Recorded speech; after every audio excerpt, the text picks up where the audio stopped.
satisfaction has not been demanded, I have, senators, in this hour of parting, to offer you my apology for any pain which in heat of discussion I have inflicted.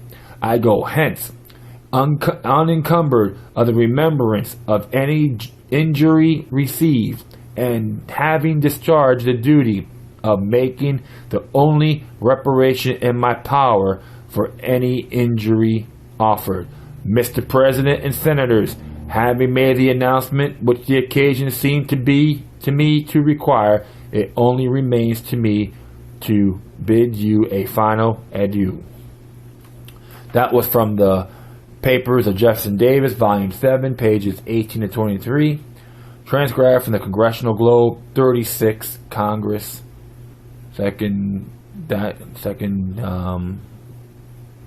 document, session, page 487. Yeah, it's very, very interesting. It's a very interesting case with this. And during that time, state sovereignty was always been essential. Even Alexander Hamilton supported secession.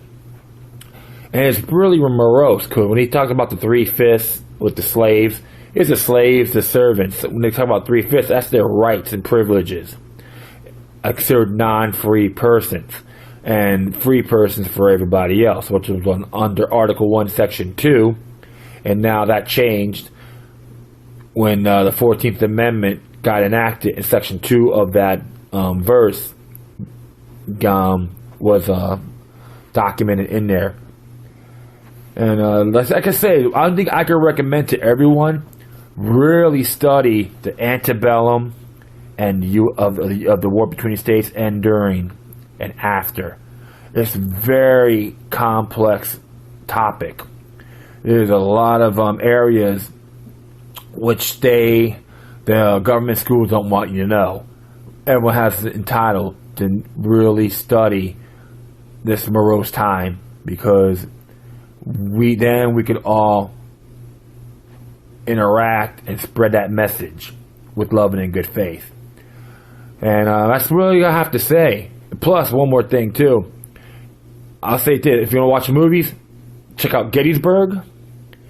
That was a lot of great topics, a lot of good information in there. And Gangs of New York, even though it was based from a novel, but it had a lot of historical facts in there as well, because during that time, New York City wanted to separate from the Union and the state of New York to be a free trade zone.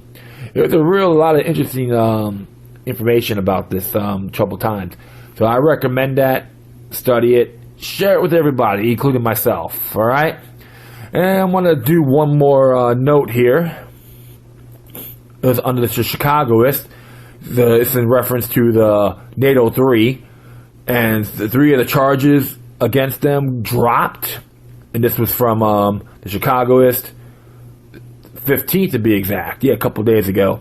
And it says here, 4 out of 11 charges against NATO 3 were dropped Tuesday as jury selection for the trial began. Cook County prosecutors dismissed some of the arson and weapons charges against Brent Betterly, George Chase, and Brian Church. 3 men who were arrested last year, just prior to the 2012 NATO summit and its surrounding protest. Counts of attempted arson, conspiracy to commit arson, and 2 counts of unlawful use of weapons were dropped just prior to jury selection proceedings.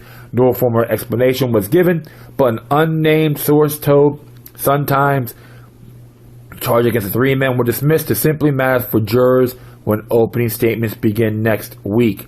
Betterly, Chase, and Church now face 7 counts, including providing material to support terrorism and conspiracy to commit terrorism.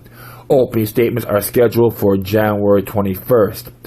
Yeah, I've been trying to keep tabs on this, and I really find this totally ludicrous in my eyes, because the fact is, the war on terror is a conflagration with ourselves. Yeah, a lot of these individuals are calling out the true terrorist, which is NATO is a very good example, by using imperialism on innocent nations. Remember Libya? Yeah, NATO used Libya. And of course, Barack Obama was saying, we have to do it to protect them, fight terrorism. Yeah, and you know what's interesting about that? Who they used in there? Al-Qaeda. So I remember what Scott Horton says. Sometimes we support Al-Qaeda, sometimes we don't. But I say this, hopefully these gentlemen will get off. I know they did have some checkered past. What I read a while back, I know it's probably in some of my past archives.